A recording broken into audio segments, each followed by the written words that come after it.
연상음 교수께서 진행하시면서 퍼포먼스를 시작하도록 하겠습니다.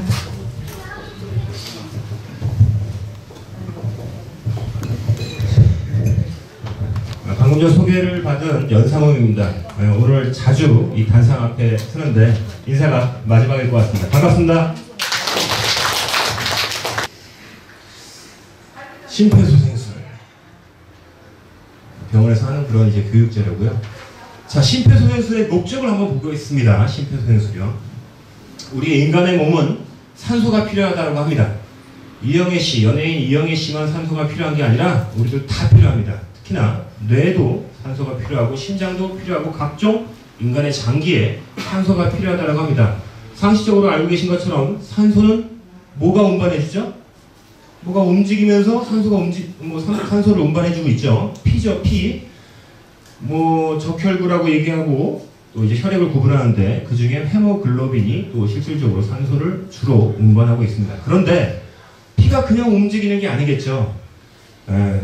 압축과 이완에 의한 심장이 혈액을 순환하도록 되어 있습니다. 그렇게 되어 있어요. 심지어 사람이 하늘나라로 스카웃이 되는 순간 약 15분 동안 심장은 뛰고 있다고 합니다. 굉장한 생명력이죠. 자, 그런 가운데서 도대체 왜 심폐소생술을 왜 배우는지 목적을 알고 계시면 향후에 여러분들이 응급상황이 발생했을 때 당황하지는 않으실 것 같습니다. 이건 학문적으로 배우는 게 아니라 저런 상황이라고 하면 해당되는 응급 환자한테 큰 문제가 생겼구나 라고 생각을 하시고 접근을 하시면 되겠습니다. 지금은 그런데 이 신체 각부 장기에 산소가 필요한데 특히나 이 뇌에 일정한 시간 동안 산소가 공급이 안 되면 얘기가 틀려진다고 합니다. 무슨 일이냐? 여러분들 누가 뭐라고 하더라도 대한민국의 최고의 부자는 다 지금 누구라고 생각이 나시죠? 그분이 언제서부턴가 텔레비전에 나오진 않습니다. 그죠?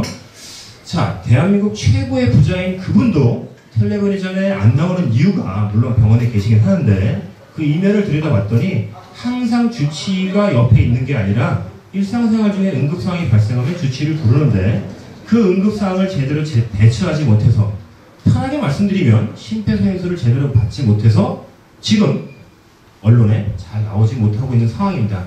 즉 일정한 시간 동안 뇌에 산소가 공급이 되지 않은 상태에서 그 이후에 공급이 된다라고 하면 뇌사 상태가 되거나 일상생활이 불가능한 상태가 된다라고 여기까지만 말씀드리겠습니다. 심폐소생술의 목적은 여러 장기 중에 특히나 뇌에 산소를 공급하기 위한 목적입니다. 어떻게? 자, 그런데 누가 하면 되겠냐 이거예요. 여기 우연일치 치곤 시대가 20대서부터 혹은 10대서부터 60대, 70대 계신 분들이 다 계십니다. 이 중에 교육을 정기적으로 받으실 분도 계시고 그렇지 않은 분도 계실 수 있는데 누가 하면 되겠냐 이거예요. 누구나. 정확히 맞습니다. 누구나. 가장 먼저 발견하신 분이 하시면 됩니다. 이건 이왕이면 배웠으면 좋겠지만 배우지 않았다고 하더라도 지금 이 시간에 배우시면 될 테니까 여러분들이 하시면 됩니다. 그런데 문제가 하나 있습니다. 하겠다 이거예요. 뭔지 몰라도 텔레비전에서 가끔씩 봤으니까. 문제가 하나가 있습니다. 법적인 문제가 하나 있습니다.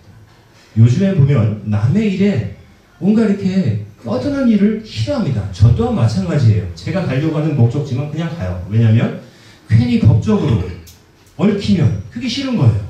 그래서 안 되겠다 싶어서 선의의 응급의료에 관한 선의의 응급치료에 관한 면책에 대한 응급의료에 관한 법률 제5조 2항에 일명 선언 사마리안법이라고 해서 이렇게 나와 있습니다. 구구절절하게 되어 있는데 이런 내용입니다.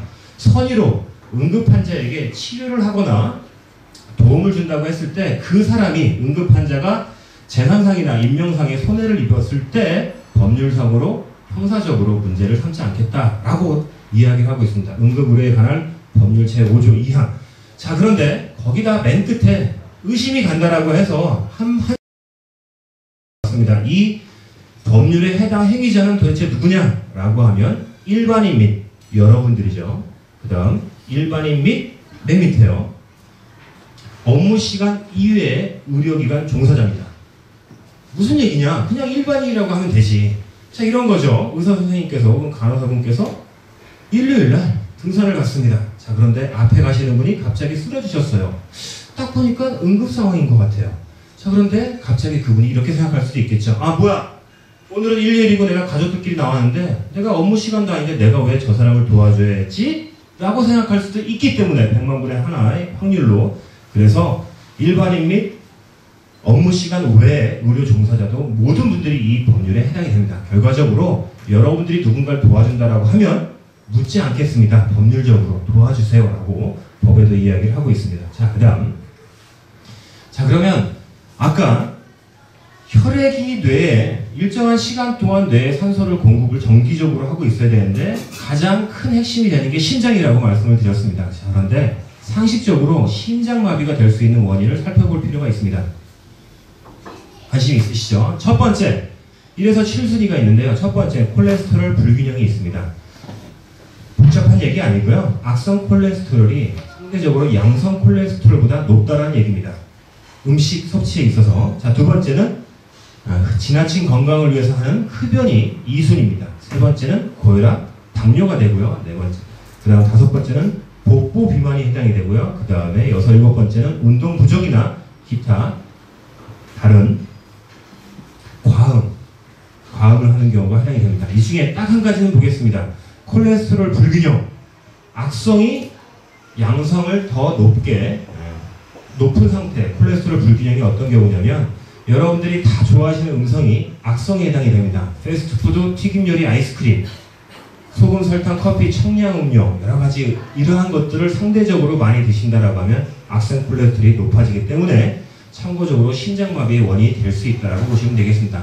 가급적 줄여주시고 밑에 있는 양성은 등푸른 생선, 견과류, 계란 노른자위 이러한 것들은 드실 수 있는 환경이 되시면 드셔주세요라고 얘기를 하고 있습니다. 자, 그런데 심장마비가 있는데 두 번째는 갑자기 심장이 멈추는 경우가 있습니다. 갑자기. 아까 같이 1에서 7순위 같은 경우는 평상시 관리를 좀 한다라고 하면 해볼 만한 승산이 있습니다. 그런데 갑자기 심장이 멈춘다라고 하면 예의가 틀려집니다.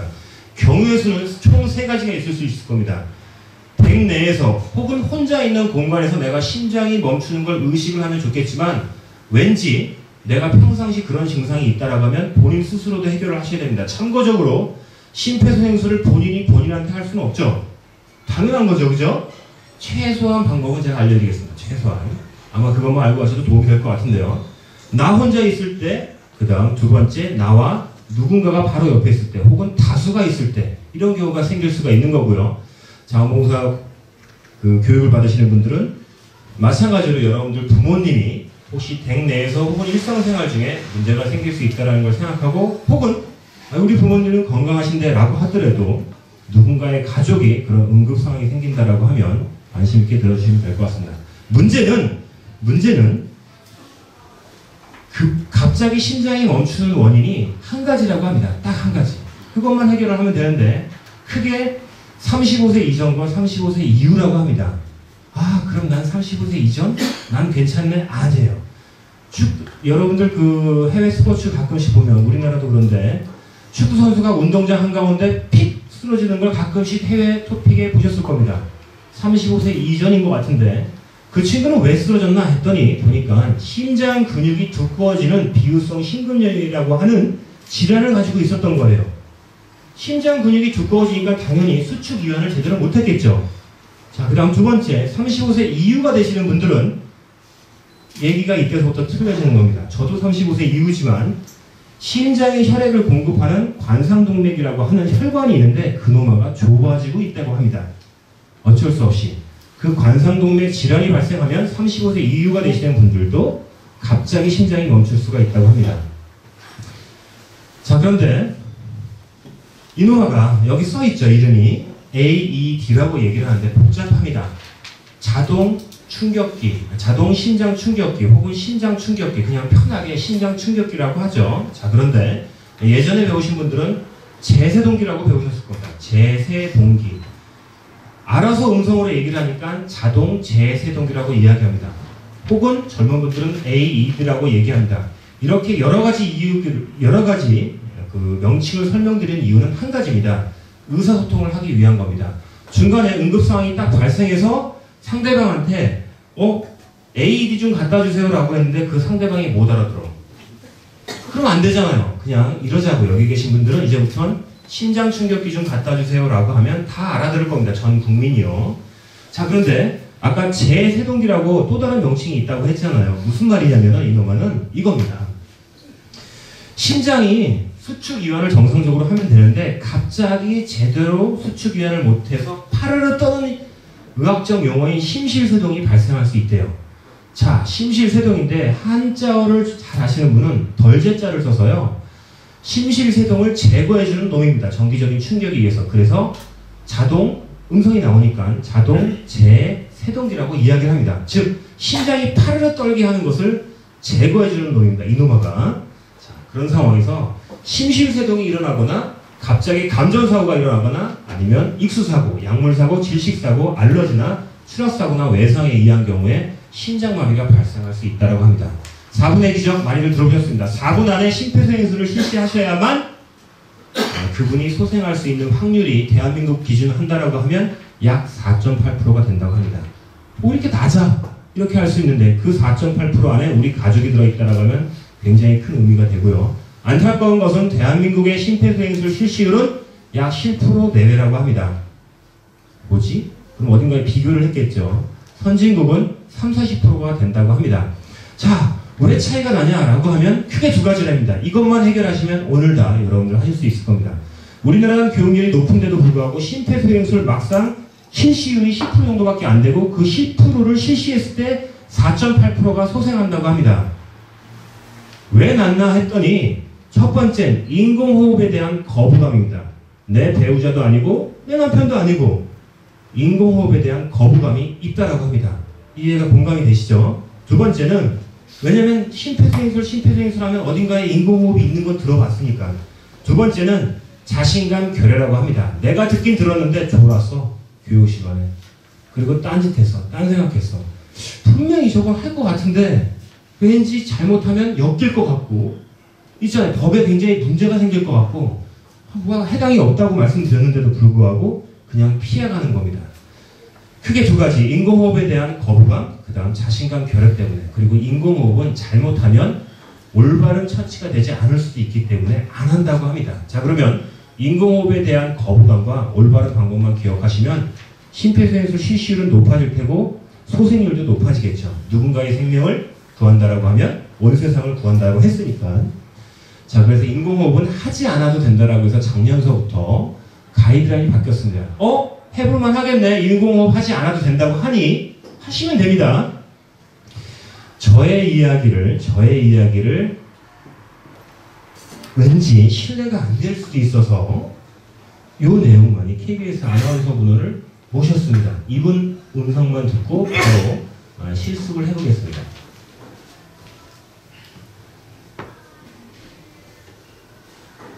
위급 상황이 생겼을 때 심폐소생술이 좋지 않은 일반인들은 인공호흡 대신 가슴 압박만 하는 응급처치를 하도록 응급처치 기준이 바뀝니다. 인공호흡을 병행할 때보다 생존율이 더 높다는 연구 결과에 따른 것입니다. 김덕훈 기자입니다. 목욕 중 갑자기 심장이 멈춘 환자, 출동한 119 구급대원이 가슴 압박과 인공호흡을 번갈아 가며 심폐소생술을 실시합니다.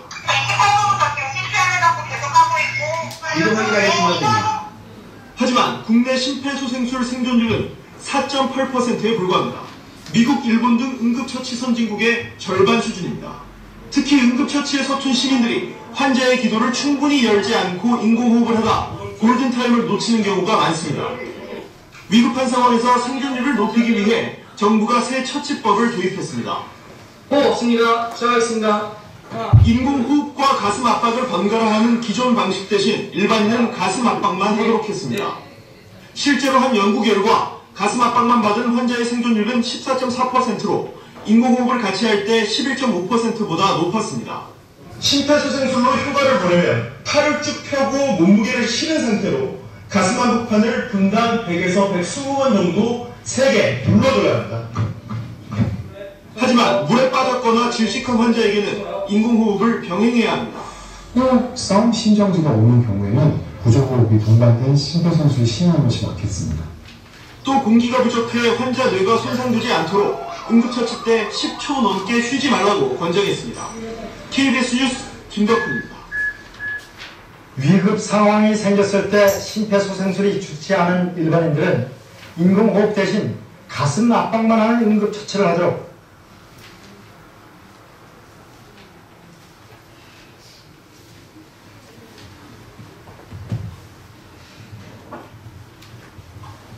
바로 해보겠습니다. 이제 이 슬라이드는 잘 안 보이시죠? 그죠? 아까서부터 이제 제 얘기를 잘 듣고 바로 실습을 해보겠습니다. 내용은 간단합니다. 뭐냐면 근데 여기에 크게 세 가지가 있습니다. 여기서 파생이 되니까 잘 들어보시면 될 것 같아요.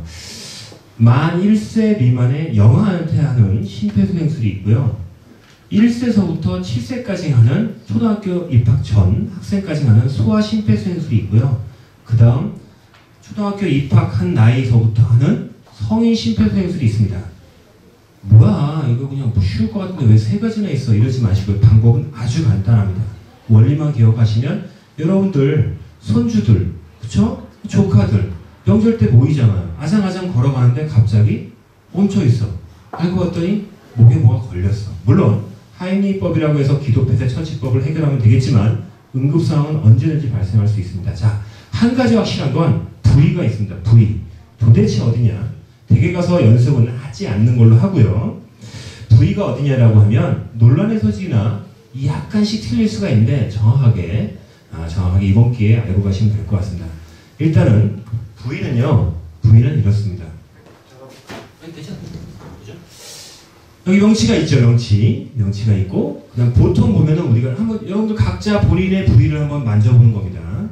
명치가 있고 그 다음에 여기 갈비뼈죠. 그죠? 여기 양쪽이 다 갈비뼈가 있는데 어떻게 이야기를 하고 있냐면 유두 사이라고 이야기를 하고 있어요. 유두 사이. 예, 그죠? 젖꼭지 사이. 자, 그런데 여기서 잠깐 착각을 하면 안 됩니다. 졸면 안 돼요. 젖꼭지 사이라고 하면 사람에 따라선 젖꼭지의 위치가 틀려질 수가 있어요. 내려갈 수도 있고 올라갈 수도 있어요. 맞겠죠? 상상하시면 사람에 따라서 이게 내려갈 수가 있어요. 그러면 젖꼭지 사이라고 그랬는데 유두 사이라고 했는데 그러면 내려가면 어떤 분은 명치가 될 수도 있어요. 자, 그래서 여기서부터 여기까지 보시면 여기서부터 여기 뼈 있죠? 갈비뼈. 여기 정중앙이라고 보시면 돼요. 유두 사이는 아니다라는 거예요. 사람에 따라서 틀리기 때문에 어느 정도인지 그래도 보편적인 분들이라고 하면 유두 사이가 되겠죠. 참고적으로 이게 성인하고 소아가 위치가 똑같습니다. 그럼 아까 좀 전에 영아라고 있잖아요. 영아. 애기. 만 1세 미만. 애기는 아까 좀 전에 십자가를 그었다고 생각하면 애기는 유두선 사이가 가능하겠죠. 그 십자 교차점 바로 밑에 두 손가락으로 하는 겁니다. 두 손가락으로. 아까 좀 전에 영상에서 보셔서 알겠지만 그 다음 소아는 한 손바닥으로 하는 겁니다. 그 다음 아까 좀 전에 영상에서 나온 것은 두 손바닥을 깍지를 껴서 한 겁니다.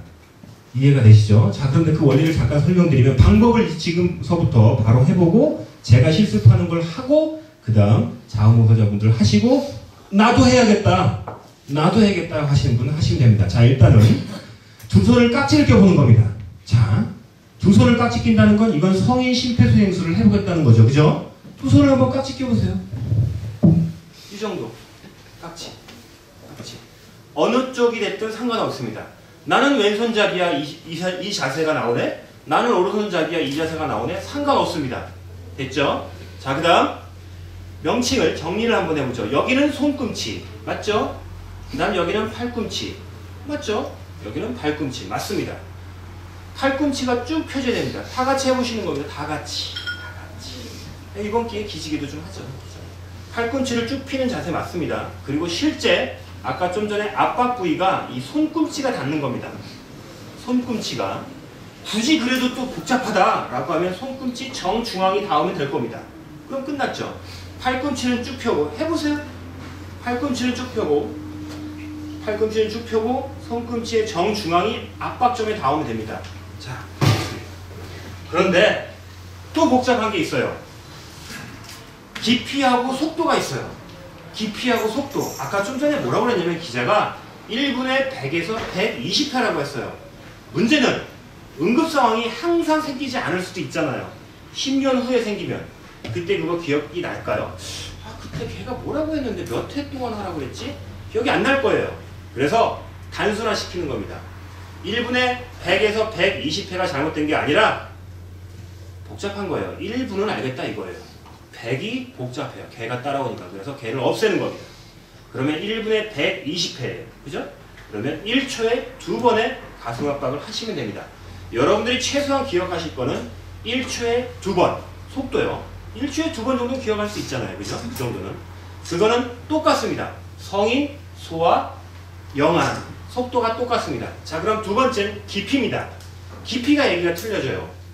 성인은 5에서 6cm, 소아는 5cm. 아까 압박점에서 그 다음에 영아는 4cm라고 얘기를 했어요. 난리가 난 거죠. 10년 후에 50년 후에 기억이 나겠냐 이거예요. 왜 이렇게 깊이가 틀린 거야?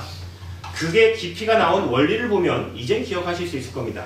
성인이 5에서 6cm가 나온 원리는 몸통을 기준으로 했을 때, 성인 평균 몸통을 기준으로 했을 때 5의 3분의 1 정도는 압박을 해야, 그래야 심장에 가슴 압박의 효과가 나타난다라고 해서 그 3분의 1을 잰 게 5에서 6cm인 겁니다.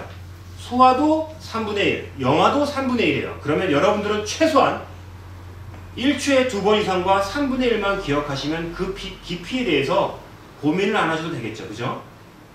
1초에 2번 이상, 그 다음 3분의 1 정도는 가슴 압박을 해주셔야 된다는 얘기입니다. 그게 다예요. 그것만 기억하시면 됩니다. 그 다음 두 번째, 제가 직접 보여드려 볼게요. 그런데 최소한 슬라이드를 보면 끝이 없으니까 최소한 심폐소생술을 시행하기 전에 유의사항이 두 가지가 있습니다. 간단해요. 뭐냐면 그냥 도와주시는, 나 도와주겠다 이거야. 그런 문제가 아니라 심폐소생술을 실시하는 현장의 안전 확보가 중요한 겁니다. 무슨 말이냐? 아까 심장마비의 원인에 추락사고도 있었잖아요.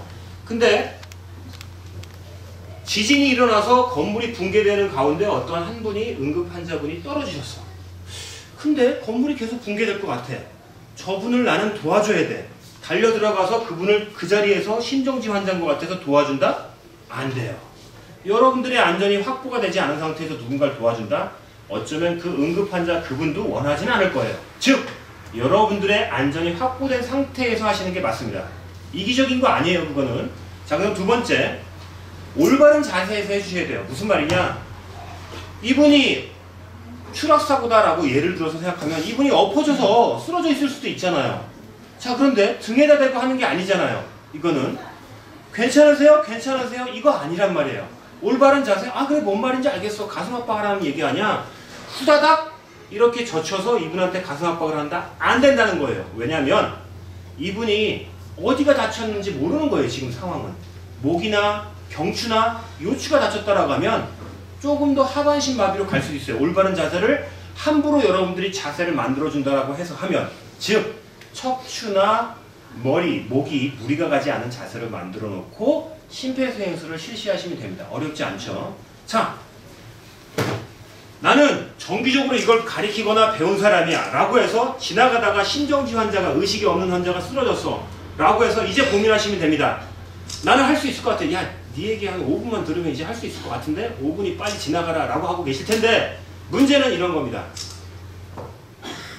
내가 이걸 할 수 있다라는 자신감이 있다라고 해도 무조건 전제 조건이 있습니다. 첫 번째, 무조건 여러분들 순서는요, 응급 환자의 의식을 먼저 보셔야 됩니다. 의식이 있는지 없는지. FM적으로 이렇게 이야기를 하고 있습니다.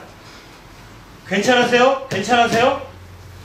이거 말고는 더 좋은 방법이 없기 때문에 이렇게 가르치고 있는 겁니다. 더 좋은 방법 있나요? 의식이 있는지 없는지? 괜찮으세요? 이런 문제가 아니잖아요.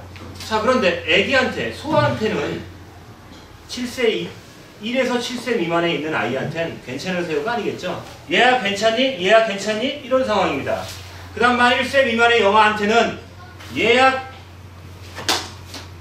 여기 몸통만 하겠죠? 만 1세 미만이면 얘야 괜찮니? 어깨를 두드리는 게 말이 되나요? 얘가 말을 못할 거 아니에요. 만 1세 미만이면은. 얘야 괜찮니가 아니라 발바닥에 자극을 주어서 의식이 있는지를 확인하는 작업이 필요합니다.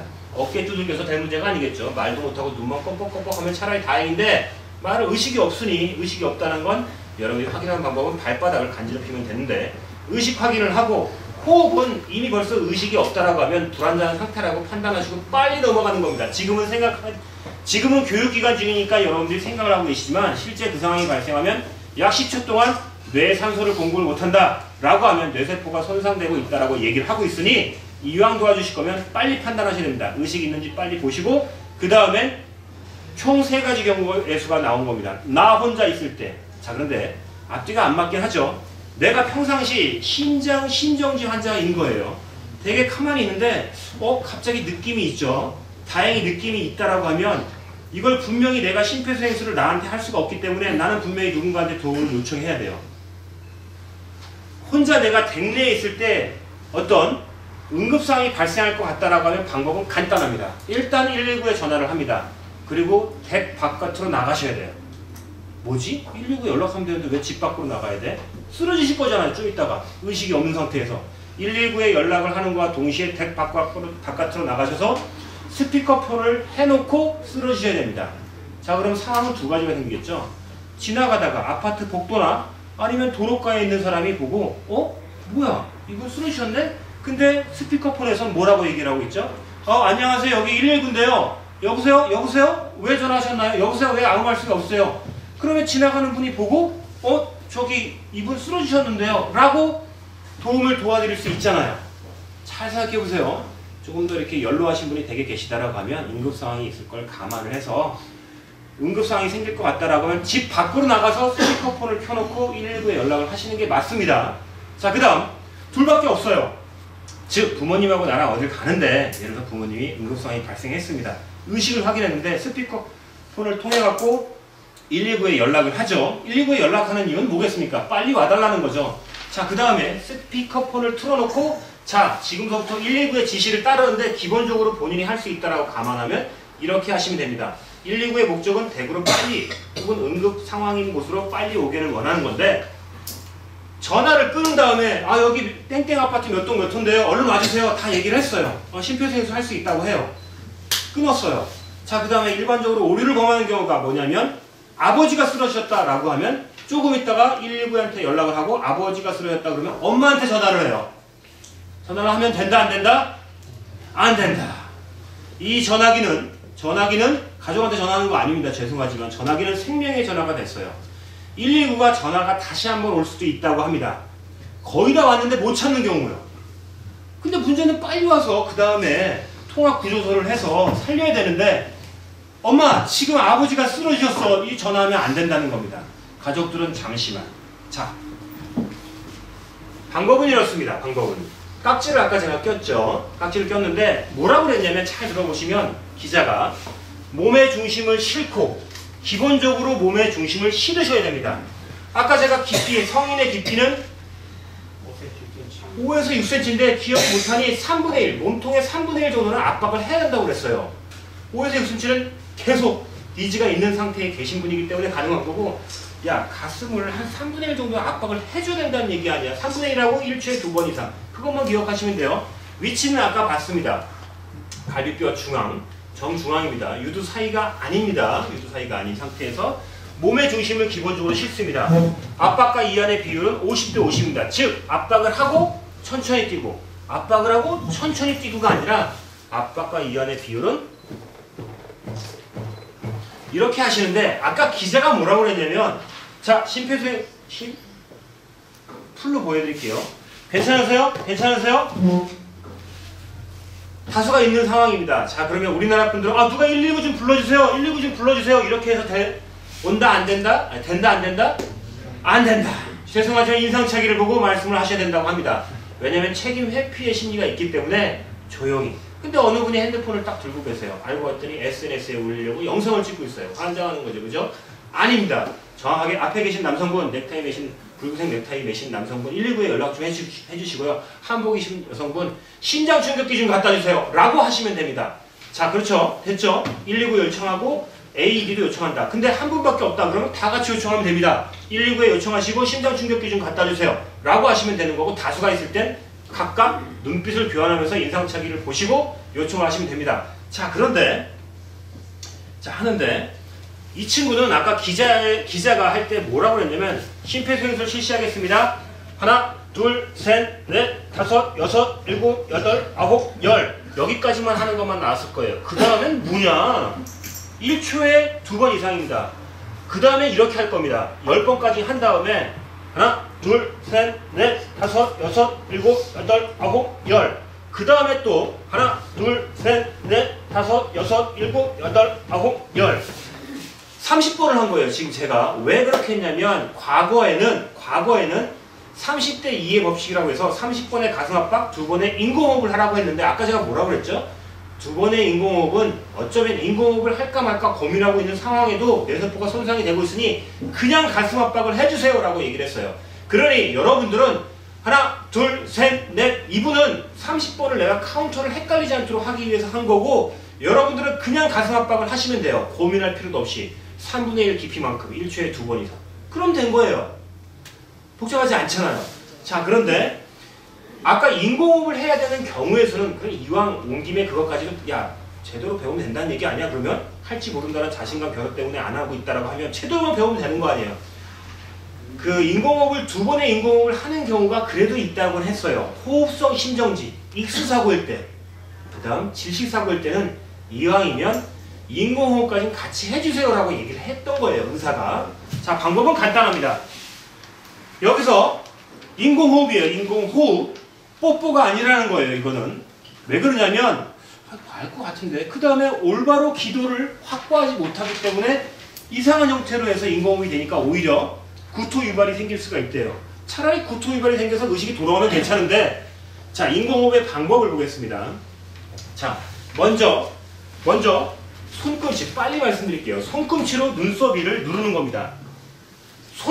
한 손바닥으로 이마를 갖다 대는 게 아니라 왜 그러냐면 교과서는 이마를 갖다 댄다고 하는데 어떤 문제가 생기냐면 입에다가 지금 성인하고 소아는 입에다가 지금 내 산소를, 내 공기를 부여하겠다는데 상대방한테 보세요. 이 구조적으로 제가 한 손으로 이마를 갖다 댄다라고 하면 엄지와 검지로 코를 잡아야 돼요. 왜냐면 입하고 코는 지금 연결되어 있기 때문에 입에다가 불어주면 코로 바람이 나올 거 아니에요. 그죠? 그러면 인공호흡에 대한 효과가 없는 건데 코로 나오고 있어요. 지금 폐로 산소를 주겠다는데 이런 말이 안 되잖아요. 무슨 말이냐? 한 손바닥으로 이마에 갖다 대고 이마를 갖다 댄다는 건 안 맞는다는 거예요. 한 손끝을 눈썹 위에다 갖다 대고 엄지와 검지로 코를 막으라는 얘기예요. 자, 그 다음 막는 게 문제가 아니라 사람은 딱 태어났을 때 기도가 열려있대요. 즉 1세 미만의 아이들은 기도가 열려있는데 우리가 자라면서 기도가 꺾여져 있대요. 목이 꺾여져 있는 것도 있지만 기도가 안에서 꺾여져 있대요. 그러니 이 기도를 이렇게 열어야죠. 그러니 당연히 나머지 두 손가락으로 턱을 잡고 올리는 겁니다. 내용은 간단한 거예요. 눈썹 위에다 잡고, 물론 상황에 따라서는 머리카락이 이마를 가리는 사람도 있다라고 하면 젖혀야겠죠. 가리고 엄지와 검지로 코를 막고 그 다음 두 손가락으로 턱을 들어 올리는 겁니다. 이렇게 해서 고개를 기도를 완전히 여는데 혹시나 실수할 수도 있어요. 두 손가락으로 턱을 밀어서 올리는 역할을 하는 건데 근데 사람에 따라서는 이거를 턱 안쪽에다 넣고 이렇게 누르면 결국은 오히려 기도를 막을 수도 있겠죠. 그죠? 얘는 딴 게 아닙니다. 그냥 턱을 올려줘서 기도를 열어주는 역할이에요. 아무것도 없어요. 자, 그 다음 인공호흡은 아까 말씀드린 것처럼 뽀뽀가 아니라는 거예요. 이제 고민을 하실 거예요. 아, 방법이 도대체 뭐가 맨날 문제인데 이렇게 하는데 이 상대방의 내 호흡량은 이 정도입니다. 얼만큼 산소를 불어줘야 되는데 교과서에서는 400에서 600ml라고 얘기를 해요. 이게 우유도 아니고 이걸 어떻게 기억하냐 이거예요. 얼만큼인데 이렇게 생각하시면 됩니다. 여러분들 풍선 부시죠? 풍선 불 때 풍선을 입에다 가까이 대고 있으면 이게 커지나요? 안 커지잖아요. 풍선을 분다고 생각하시면 돼요. 풍선을 불어서 내 산소를 상대방한테 준다라고 보시면 큰 무리가 없습니다. 풍선을 불 정도. 제가 해볼게요. 자, 그 다음에 입술과 내 입술이 닿는 케이스. 그 다음 응급환자의 입 안에 내 입을 집어넣는 경우. 그 다음에 응급환자의 입을 내 입으로 감싸는 경우. 이 세 가지가 있잖아요. 이걸 해결하지 않으면 잘못된 방법으로 계속 하실 거예요. 방법은 간단합니다. 입술과 입술이 맞닿는 것도 아니고요. 상대방 입을 제 입으로 감싸서 폭에서 떨어지지 않도록 해서 산소를 불어주는 겁니다. 상황은 이해가 되셨죠? 그래서 보면 30번 제가 가슴 압박을 했다라고 보고 자, 그 다음 이렇게 해서 뛰고 1초 동안 다시 한번 또 뛰고 그다음 바로 이어서 또 가슴 압박을 하는 겁니다. 언제까지 하면 되냐? 언제까지 하면 될까요? 조금 더 확률적으로 119가 도착하는 시간은 대략 강서구, 제가 있는 강서구는 8분 걸린대요. 119가 도착할 때까지나 아니면 의식이 돌아올 때까지. 의식이 돌아와도 고생하셨습니다. 얼른 쾌차하세요. 이렇게 갈 문제는 아니죠. 119가 올 때까지 옆에서 케어를 해주셔야 됩니다. 자, 그렇게 하시면 되는데 제가 지금부터 처음부터 끝까지 한번 해보겠습니다. 자, 그런데 아까 앞에 계신 한복 입은 여성분께서 진짜 이걸 갖고 온 거예요. 심장 충격기를. 이것도 해결을 해야 되잖아요. 참고적으로 심장 충격기를 1분 이내에 사용한다라고 하면 약 90% 소생률이 있다고 합니다. 자, 그런데 우리가 왜 이걸 지금 배우고 있느냐라고 하면은 간단한 거예요. 응급 상황은요, 의료기관 내에서 발생하는 확률이 20%래요. 병원 내에서 발생하는 응급 상황이 20%예요. 그럼 나머지 80%는 일상생활 중에 발생하기 때문에 우리가 지금 배우고 있는 거예요. 일반인들도 할 수 있도록 법에서도 면책사항도 뒀고요. 그렇기 때문에 이건 관공서나 아니면 다중이용시설업소에 가면 있죠. 유리관 안에 잘 들어가 있습니다. 문 열어서 가지고 올 수가 있고요. 갖다 달라고 했더니 정말 갖다 오셨어요. 이젠 얘기가 틀려지는 겁니다. 나 기계치인데 나 장비 모르는데 고민 안 하셔도 돼요. 고민 안 하셔도 되고. 자, 전 세계적으로 영어로도 써있고 제조사마다 이렇게 한글로도 써있는데 버튼은 딱 두 가지입니다. 이것도 단순화시켰다는 거죠. 버튼은 하나는 전원을 켜야 될 거 아닙니까? 그죠? 전원 버튼과 나머지 하나는 우리 드라마, 메디컬 드라마에 보면 100줄, 200줄 이런 경우 있잖아요. 쇼크 버튼이 있습니다. 전원과 쇼크 버튼이 있습니다. 간단합니다. 자, 뚜껑을 열면 참고적으로 이건 교육용입니다. 무시는 하지 마세요. 한 50만원 가더라고요. 교육용이라서 저렇게 생겼나 보다 보시면 됩니다. 나중에 봤는데 그때 봤을 때하고 모양이 틀린데 수십 수백 가지입니다. 전원과 쇼크 버튼을 생각하시면 됩니다. 자, 보면 진짜 갖고 오신 거예요. 그러면 저기 딱 보시면 의심하지 않으셔도 돼요. 버튼이 하나, 둘, 셋. 나 아까 좀 전에 버튼이 두 개라고 그랬잖아. 이건 버튼이 아니에요. 그냥 스피커예요. 스피커. 눌러도 아무 의미 없는 스피커. 버튼은 두 개입니다. 자세히 보시면 버튼의 위치가 바뀔 수는 있어요. 그건 중요한 게 아니잖아요. 전원하고 쇼크 버튼인데 전원 누르고 쇼크 버튼을 바로 누르는 게 아니라 음성에 따라서 하시면 됩니다. 전원을 켰습니다. 딱 보니까 얘는 연결해야 될 것 같아요. 딱 보니까 음성에 따라서. 장비 작동 정상. 패드 커넥터를 장비에 연결하래요. 패드 커넥 환자의 상의를 제거하고 그림과 같이 신체 표면에다가 해야죠. 어디다 붙여야 하느냐? 오른쪽 쇄골 밑에, 그 다음 왼쪽 젖꼭지 바깥쪽 아래에다가 연결을 하면 됩니다. 신체 표면에다가. 자, 심전도 분석 중입니다. 알아서 분석한대요. 환자에 접촉하지 마십시오. 이때는 냅두시라고 이야기를 하고 있습니다. 이때는 약 2분 정도 소요가 걸린다고 합니다. 재소동이 필요하대요. 스스로 전기를 끌어모으고 있고요. 접촉하지 말라고 주의를 약간 물러뜨리고, 그 다음에 이제 누르래요. 쇼크 버튼. 그냥 누르시면 메디컬 드라마에서 나온 것처럼 쿵 하겠죠. 그죠? 사람이 한번 100줄, 200줄 할 때 쿵 잠깐 일어났다 다시 가라앉잖아요. 쇼크 버튼을 눌렀고요. 이때는 근데 의식이 안 돌아왔어. 그럼 계속 하는 겁니다. 119가 올 때까지 의식이 안 돌아왔어요. 이분은 항상 누워있더라고요. 그냥 계속 하는 겁니다. 몸의 중심을 실어서 1초에 2번 이상, 깊이는 3분의 1 정도, 몸통의 3분의 1 정도.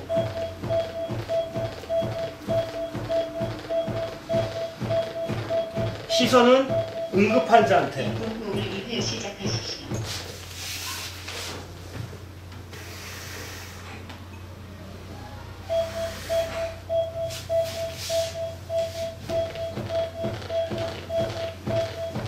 계속 하는 겁니다. 계속. 근데 나는 반드시 살려야겠다라고 해서 본인이 계속하면 안 되겠죠. 이거는 구조자가 지칠 때까지 하는 게 아니에요. 여러분들이 지칠 때까지 하는 게 아니라 제가 아까 뭐라고 그러냐면 119가 도착할 때까지나 혹은 상황에 따라서 응급 환자가 깨어날 때까지, 그때까지 하는 거예요. 여러분들 지칠 때까지 하지 말라는 얘기는 무슨 말이냐? 내가 하다가 내가 심정지가 오면 안 되잖아요. 자, 무슨 말이냐? 중간에 다른 분이 있다라고 하면 먼저 발견해서 초기에 대응을 하셨겠지만 혹시 심폐소생술 하실 줄 아냐라고 물어봐서 할 수 있다라고 하면 교대하는 것도 요령이 필요합니다. 왜? 언제까지 하니까? 강서구 60만 도시 시민들이 살고 있는 강서구에 8분이 걸린대요. 커버리지 하는데. 근데 이게 산에서 만약에 발생했다. 지역이나 다른 외곽에서 발생했다. 응급상황이. 그러면 119가 언제 올지 모르는 거예요. 계속 옆에서 케어는 해주셔야 될 거 아니에요. 본인이 힘들어갖고 지쳐서 쓰러지면 안 됩니다.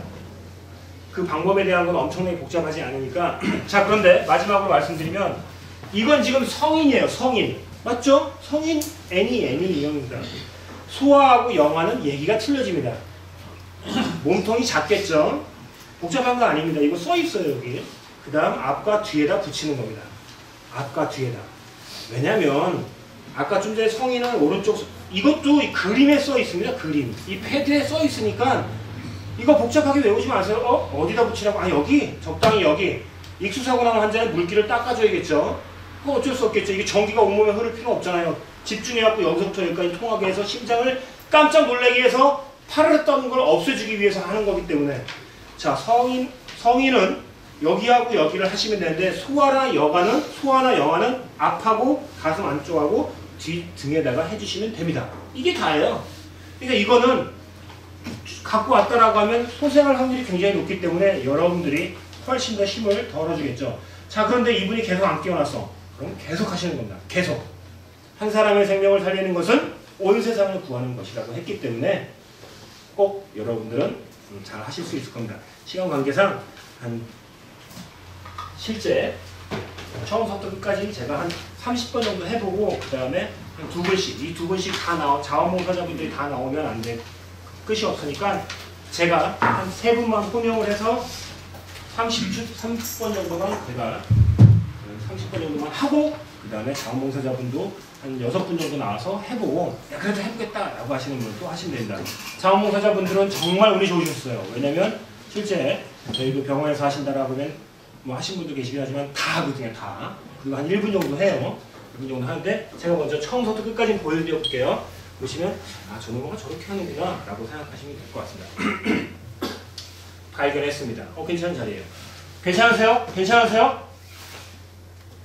앞에 계신 남성분 119에 바로 연락 좀 해주시고요. 옆에 계신 한복 입은 여성분 심장충격기 좀 얼른 갖다 주세요.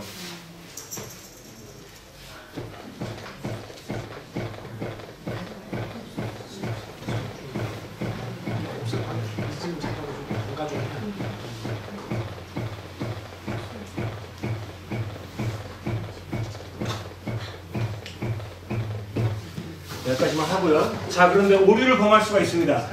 왜냐면 여러분들 여기 대충 어느 정도 부위인지 각자 맞춰 만져보시고 본인 걸 0.5cm만 한번 눌러보세요. 들어가는지 안 들어가는지. 0.5cm가 들어가시는 분은 살이 많아서 들어가는 거지 뼈가 안 들어가요. 뼈가 안 들어가는데 아까 뭐라고 그랬냐면 5에서 6cm라고 했어요.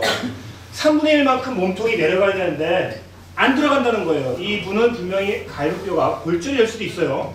그럼 여러분들이 선택하시면 돼요. 이분의 갈비뼈를 보호하겠느냐? 아니면 이분의 생명을 보호하겠느냐? 간단하죠? 갈비뼈가 골절이 되면 계속 그 상황에서 압박을 하면 내장이 또 찔릴 수도 있어요. 그럼 또 고민하시면 돼요. 이분의 갈비뼈와 내장을 보호하겠느냐? 아니면 이분의 생명을 보호하겠느냐? 간단하죠? 그리고 마찬가지로 이분이 소생하셨다라고 하면 여러분들한테 물을 수가 없습니다. 선의의 응급의료에 관한 면책에 의해서 왜 나를 갈비뼈를 부러뜨렸냐? 안 돼요. 이런 거 걱정 안 하시고 도와주시면 되는 거예요. 자, 그래서 이렇게 하시면 돼요. 이게 뭐가 있냐면 제가 아까 쭉 폈어요. 이게 지금 자세히 보시면 어떤 분은 이따가 다 못하니까 어떤 분은 이렇게 하시는 분이 있어요. 지금 손꿈치로 힘을 누르겠다는 건데 어떤 분은 이렇게 하시는 분이 계시는데 아닌 거예요. 지금 이 손꿈치가 여기 가슴의 중앙에 들어가는 거예요. 자, 이런 거고 이런 것도 아니고 이것도 아니고 또 실제 보시면 이런 분도 계세요. 이런 분도 계시고 그죠? 또 어떤 분은 까딱까딱 이거 안 돼요. 안 돼. 그만큼 안 들어간다는 거예요. 그만큼. 자, 그래서 팔꿈치 양쪽에 팔꿈치를 다 펴고 또 여성분들이나 그런 분들을 보면은 이렇게 보시면 본인이 하다가 쓰러져. 중심을 못 잡아서 다리를 약간 벌려서 안정감 있게 해야 된다는 얘기예요. 그래야 오랫동안 할 거 아니에요. 이거 지금 멋내는 거 아니잖아요. 이거 지금. 그죠? 살려야 된다라는 의식을 가지고 계셔서 하시면 될 것 같습니다. 자, 그래서 제가 궁금하신 거 없죠? 네, 잠시 또 놓고 할 테니까 제가 아주 집중하신 브라더 당첨 위로 뻗고 나를 부르면 안 되는 애가 있어요. 한번 해보죠. 상황은 간단합니다.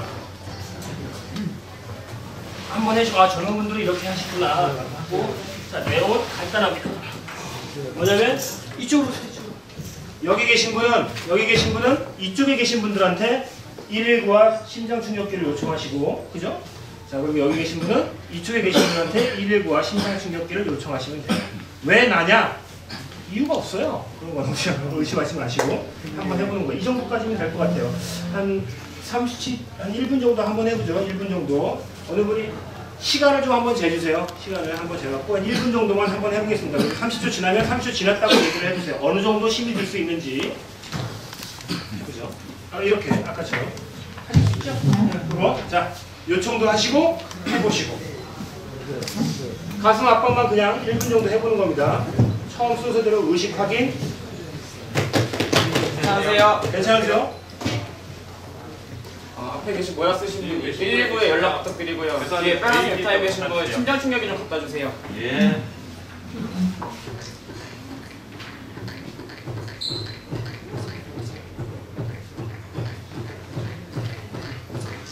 그리고 이제 교육 중은 교육하세요. 그냥 하세요. 여기에 그냥 계속 하세요. 여기 아무튼 여기에는 앞부분에 힘이 안 들어가도록 힘이 안 들어가는 걸로 그냥 계속 하세요. 3초 아주 한 1분 정도 해야죠. 이왕이면 하지 마세요. 아까 내가 했는데 왜 또 하려고 하지 마시죠.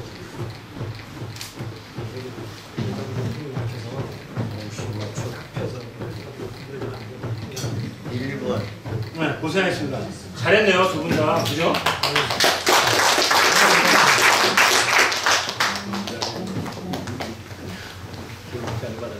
보여주세요. 왜 나냐? 그런 표정 갖지 마세요. 힘들어요. 보여주세요. 멋지게. 보여주세요.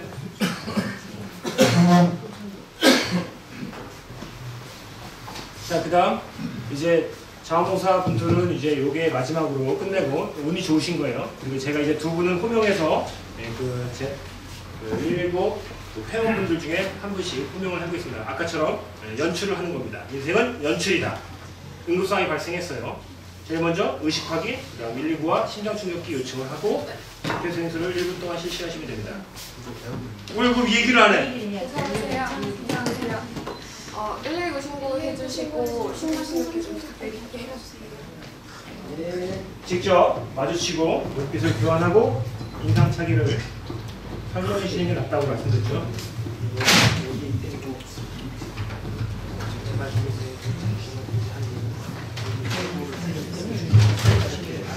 인공호흡 하지 말고 그냥 하세요. 계속.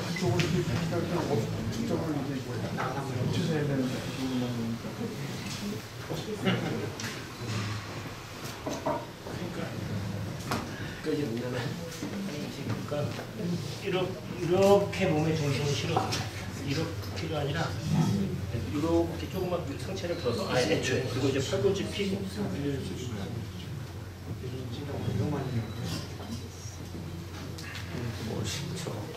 50초 좀 확실하시네요.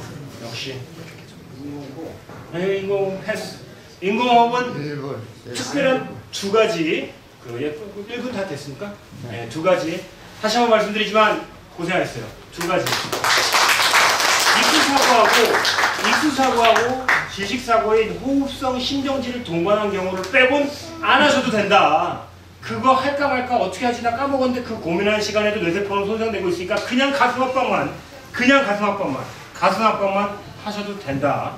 그리고 그 약물 사고인 경우에는 그분 같은 경우도 아까 예를 들어서 심정지가 있을 수 있는데 정말 죄송하지만 그분이 어떤 약물을 먹고 심정지가 왔는지 모르잖아요. 그런데 내가 인공호흡을 한다?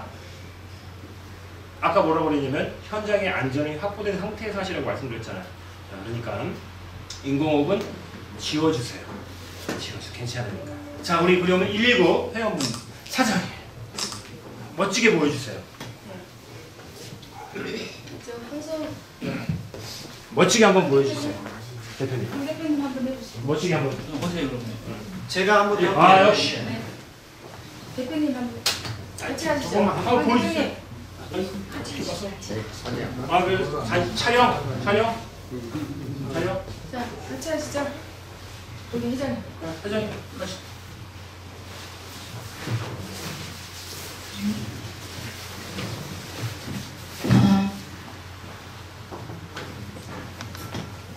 갑니다.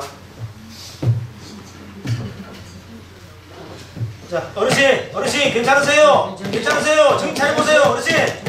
괜찮으세요? 우리 빨간 넥타이 입으신 분 119 바로 좀 저기 신고해 주세요.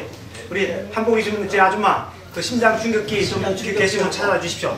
빨리 114로 연락 좀 해주세요. 119.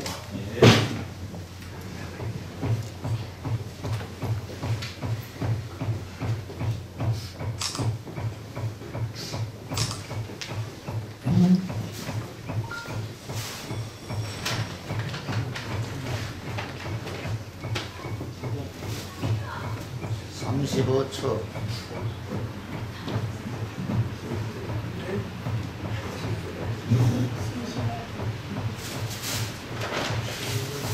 (50초)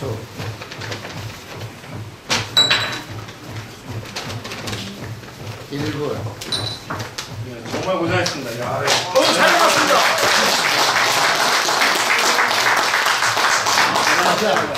역시 확실하네요. 잘하네. 저는 오늘은 여기까지 하도록 하겠습니다. 고생하셨습니다. 네. 제119 우리 사무총장님 연삼흠 사무총장님이십니다. 이름이 좀 어렵죠? 든든하죠? 우리 든든하신 우리 사무총장님께서 이렇게까지 실제적으로 이런 퍼포먼스와 이런 실행을 보여준다는 건 대단한 제119입니다. 여러분 우리 안심하시고 전국 시군구에 우리가 이런 캠페인을 우리 스스로 자원봉사로 캠페인을 해드려서 일깨워주고 자신감을 넣어줄 수 있는 제119 단체입니다. 총본부에서 정말 열심히 함께 해주시길 바라겠습니다. 우리 연삼원 사무총장님께 박수 한번 주세요.